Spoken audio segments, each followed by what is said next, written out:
ओम शांति। मैं आत्मा न्यारी और ट्रस्टी हूँ। इस देह से न्यारी परमात्मा प्यारी आत्मा हूँ।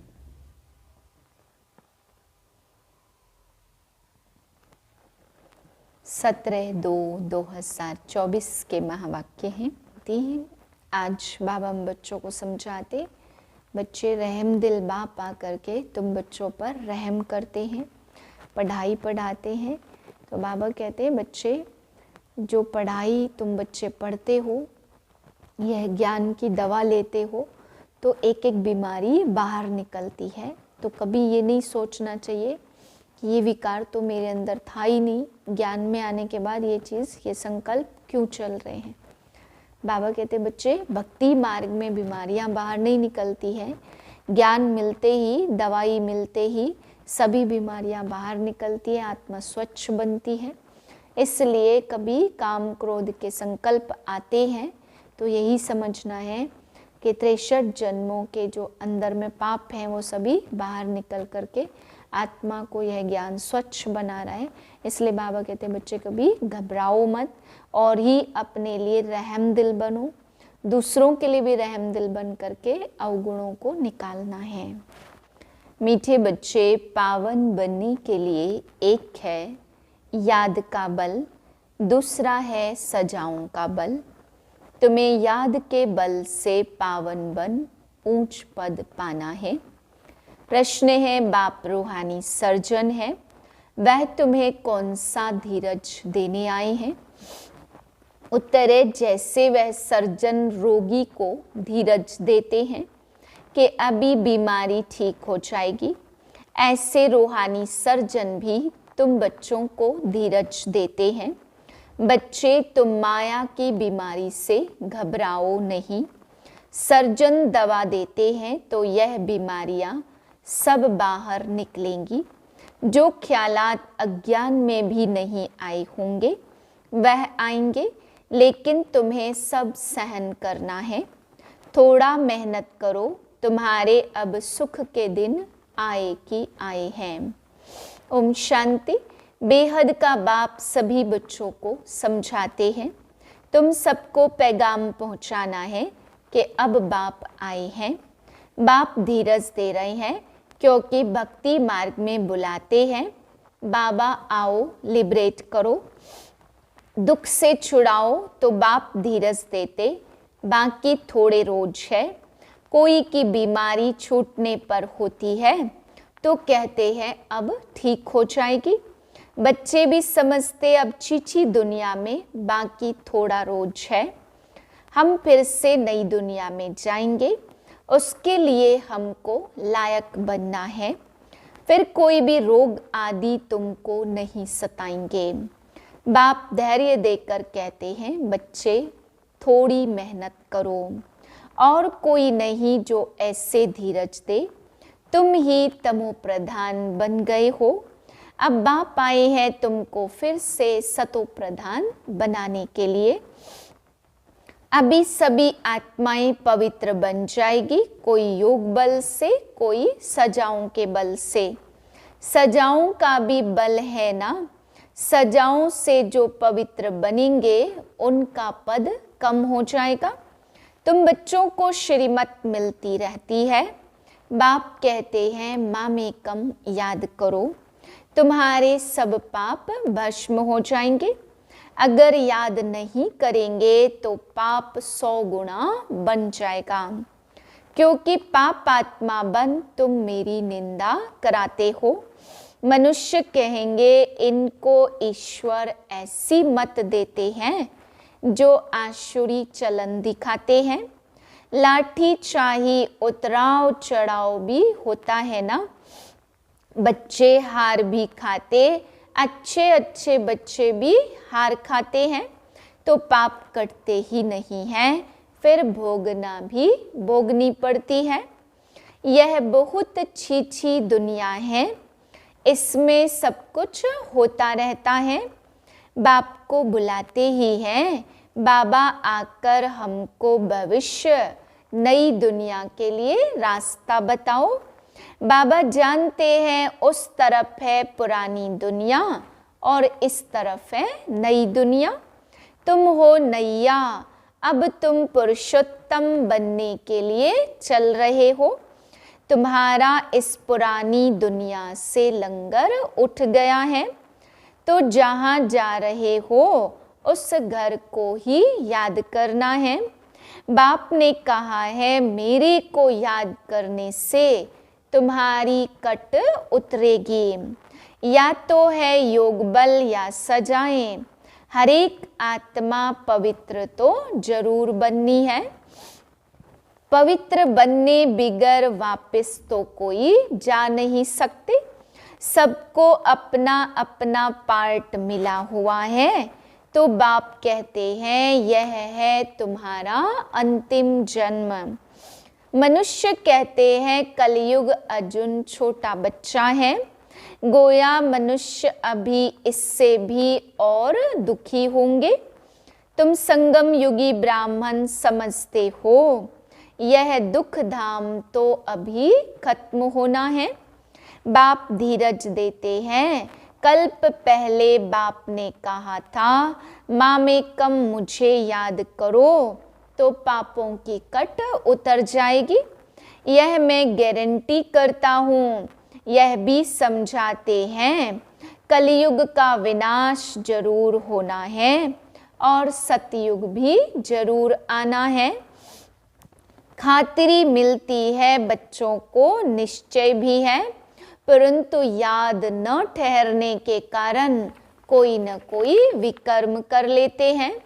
कहते हैं बाबा क्रोध आ जाता, इसको भी भूत कहा जाता। 5 भूत दुख देते हैं इस रावण राज्य में। यह पिछाड़ी का हिसाब किताब भी चुकतू करना है। जिनको आगे कभी काम विकार नहीं सताता था, उनको भी बीमारी इमर्ज हो जाती। कहते हैं आगे तो ऐसा विकल्प कभी नहीं आया, अब क्यों सताता है? यह ज्ञान है ना, ज्ञान से सारी बीमारी बाहर निकलती है। भक्ति सारी बीमारी को नहीं निकालती। यह है ही अशुद्ध विकारी दुनिया। 100% अशुद्धता है, 100% पतित से फिर 100% पावन बनना है। 100% भ्रष्टाचारी से 100% पावन श्रेष्ठाचारी दुनिया बननी है। बाप कहते मैं आया हूँ तुम बच्चों को शांति धाम सुख धाम ले चलने के लिए। तुम मुझे याद करो और सृष्टि चक्र को फिराओ। कोई भी विकर्म नहीं करो। जो गुण इन देवताओं में हैं, ऐसे गुण धारण करने हैं। बाबा कोई तकलीफ नहीं देते। कोई घरों में भी इविल सोल होती है तो आग लगा देती, नुकसान करती है। इस समय मनुष्य ही सब इविल है ना। स्थूल में भी कर्म भोग होता है। आत्मा एक दो को दुख देती है शरीर द्वारा। शरीर नहीं है तो भी दुख देती। बच्चों ने देखा है, जिसको घोस्ट कहते हैं, वह सफेद छाया मुआफिक देखने में आते हैं, परंतु उनका कुछ ख्याल नहीं करना होता। तुम जितना बाप को याद करेंगे उतना यह सब खत्म होते जाएंगे। यह भी हिसाब किताब है ना। घर में बच्चियां कहती हैं हम पवित्र रहना चाहती हैं, यह आत्मा कहती है, और जिनमें ज्ञान नहीं है वह कहते हैं पवित्र नहीं बनो। फिर झगड़ा हो पड़ता, कितना हंगामा हो जाता। अब तुम पवित्र आत्मा बन रहे हो, वह है अपवित्र तो दुख देते हैं। है तो आत्मा, उनको कहा जाता इविल आत्मा। शरीर से भी तो बिगर शरीर भी दुख देते हैं। ज्ञान तो सहज है, स्वदर्शन चक्रधारी बनना है, बाकी मुख्य है पवित्रता की बात। इसके लिए बाप को खुशी से याद करना है। रावण को इविल कहेंगे ना, इस समय यह दुनिया है ही इविल। एक दो से अनेक प्रकार के दुख पाते रहते हैं। इविल पतित को कहा जाता, तो पतित आत्मा में भी 5 विकार अनेक प्रकार के होते हैं। कोई में विकार की आदत, कोई में क्रोध की आदत, कोई में तंग करने की आदत, कोई में नुकसान करने की आदत, कोई में विकार की आदत होगी तो विकार न मिलने के कारण क्रोध में आकर बहुत मारते हैं। यह दुनिया ही ऐसी है। तो बाप आकर धीरज देते, हे आत्माएं, हे बच्चों, धीरज धरो, मुझे याद करो और दैवी गुण भी धारण करो। ऐसे भी नहीं कहते धंधा आदि नहीं करो। जैसे मिलिट्री वालों को लड़ाई में जाना पड़ता तो उन्हों को भी कहा जाता शिव बाबा की याद में रहो।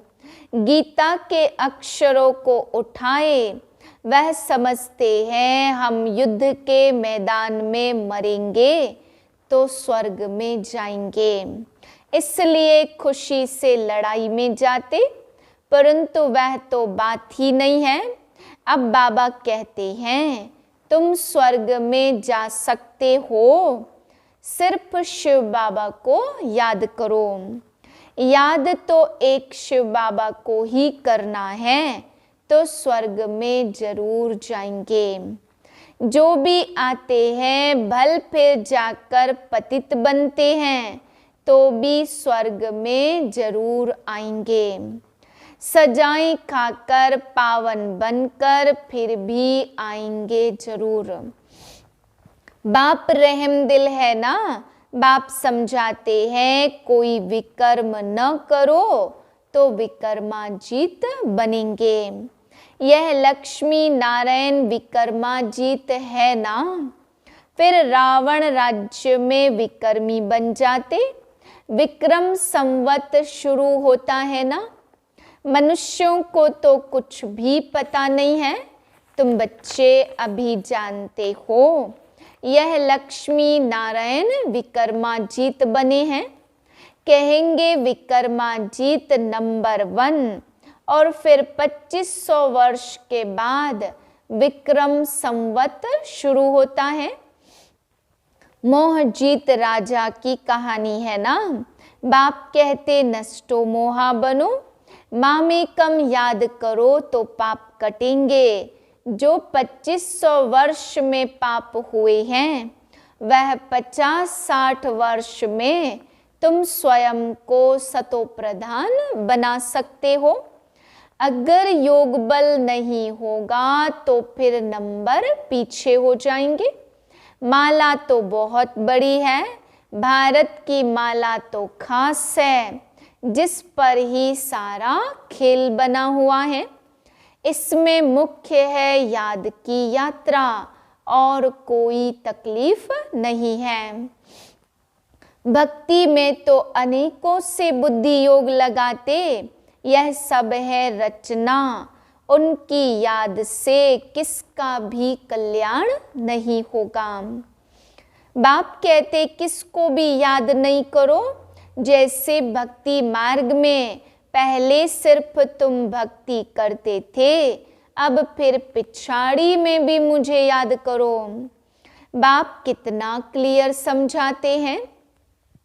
आगे थोड़े जानते थे, अभी तुमको ज्ञान मिला है।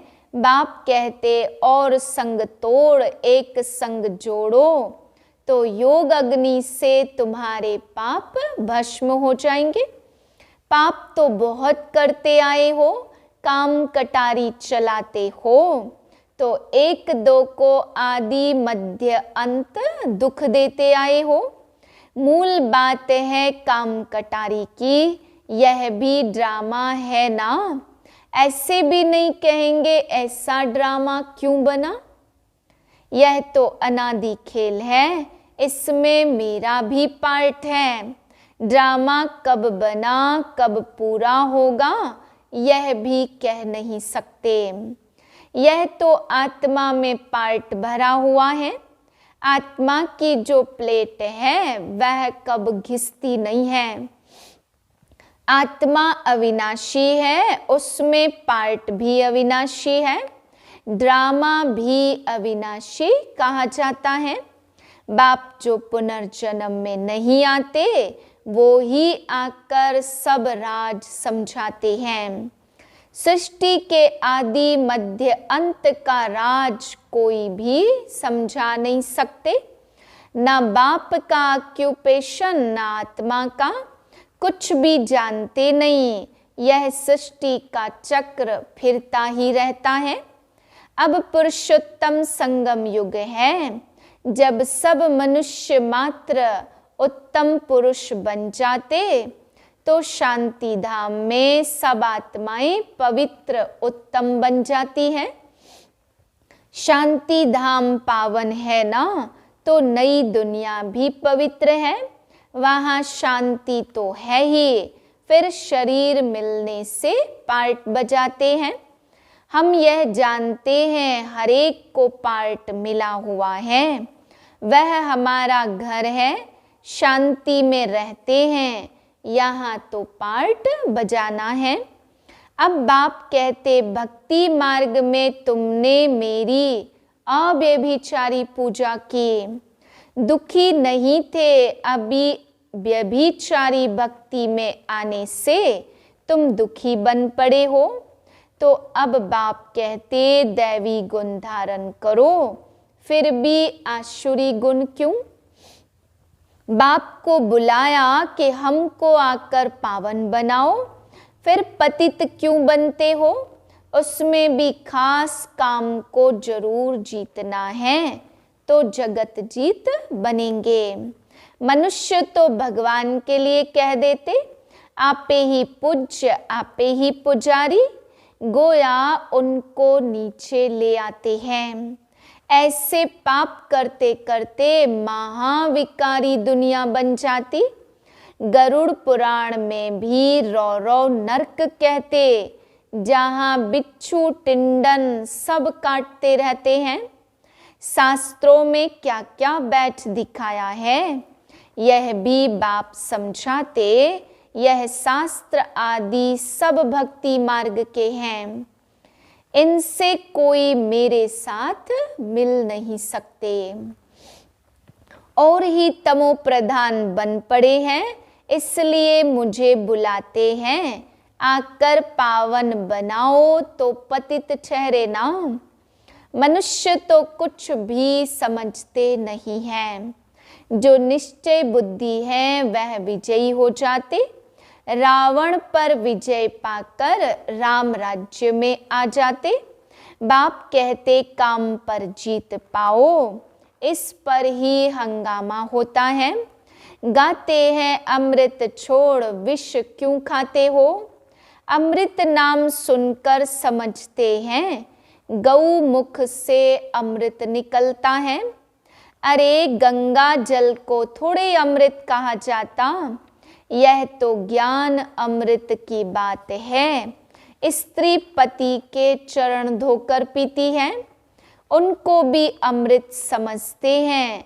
अगर अमृत है तो फिर हीरे समान बने ना। यह तो बाप ज्ञान देते जिससे तुम हीरे जैसा बनते हो। पानी का नाम कितना बाला कर दिया। तुम ज्ञान अमृत पिलाते, वह पानी पिलाते। तुम ब्राह्मणों का किसको भी पता नहीं है। वह कौरव पांडव कहते हैं, परंतु पांडवों को ब्राह्मण थोड़े समझते हैं। गीता में ऐसे अक्षर है नहीं जो पांडवों को ब्राह्मण समझे। बाप बैठ सब शास्त्रों का सार समझाते। बच्चों को कहते, शास्त्रों में जो कुछ पढ़ा है और जो कुछ मैं सुनाता हूँ उसको जज करो। तुम जानते हो आगे हम जो सुनते थे वह रोंग था, अब राइट सुनते हैं। बाप ने समझाया, तुम सब सीताएं अथवा भक्तियां हो। भक्ति का फल देने वाला है राम भगवान। कहते हैं मैं आता हूँ फल देने। तुम जानते हो हम स्वर्ग में अपार सुख भोगते हैं। उस समय सब शांति धाम में रहते हैं। शांति तो मिलती है ना, वहाँ विश्व में सुख शांति पवित्रता सब कुछ है। तुम समझाते हो जबकि विश्व में एक धर्म था तब ही शांति थी, फिर भी समझते नहीं हैं। ठहरता कोई मुश्किल है, पिछाड़ी में बहुत आएंगे, जाएंगे कहाँ, यह एक ही हट्टी है। जैसे दुकानदार की चीज अच्छी होती तो दाम एक होता है, यह तो शिव बाबा की हट्टी है। वह है निराकार, तो ब्रह्मा भी जरूर चाहिए। तुम कहलाते हो ब्रह्मा कुमार कुमारियां, शिव कुमारियां तो नहीं कहला सकते। ब्राह्मण भी जरूर चाहिए, ब्राह्मण बनने बिगर देवता कैसे बनेंगे। अच्छा, मीठे मीठे सिक्के लदे बच्चों प्रति माता पिता बाप दादा का याद प्यार, गुड मॉर्निंग। रूहानी बाप की रूहानी बच्चों को नमस्ते। हम रूहानी बच्चों की रूहानी बाप को नमस्ते। धारणा के लिए पहली पॉइंट, देवताओं जैसे गुण स्वयं में धारण करने हैं। अंदर जो भी इविल संस्कार हैं, क्रोध आदि की आदत है, उससे छोड़ना है। विकर्माजीत बनना है, इसलिए अब कोई भी विकर्म नहीं करने हैं। दूसरी पॉइंट है, हीरे समान श्रेष्ठ बनने के लिए ज्ञान अमृत पीना और पिलाना है। काम विकार पर संपूर्ण विजय पानी है, स्वयं को सतो प्रधान बनाना है। याद के बल से सब पुराने हिसाब किताब चुकतू करने हैं। वरदान है, बुद्धि को मेरेपन के फेरे से निकाल, उलझनों से मुक्त रहने वाले न्यारे और ट्रस्टी भाव। जब बुद्धि कहाँ भी उलझन में आती है तो समझ लो जरूर कोई न कोई मेरापन है। जहाँ मेरा आया वहाँ बुद्धि का फेरा हुआ। गृहस्थी बनकर सोचने से गड़बड़ होती, इसलिए बिल्कुल न्यारे और ट्रस्टी बन जाओ। ये मेरापन, मेरा नाम खराब होगा, मेरी ग्लानि होगी, यह सोचना ही उलझना है। जितना सुलझाने की कोशिश करेंगे उतना उलझते जाएंगे, इसलिए ट्रस्टी बन इन उलझनों से मुक्त हो जाओ। भगवान के बच्चे कभी उलझनों में नहीं आ सकते। स्लोगन है, बड़े बाप के बच्चे हो, इसलिए ना तो छोटी दिल करो और ना छोटी बातों में घबराओ। ओम शांति।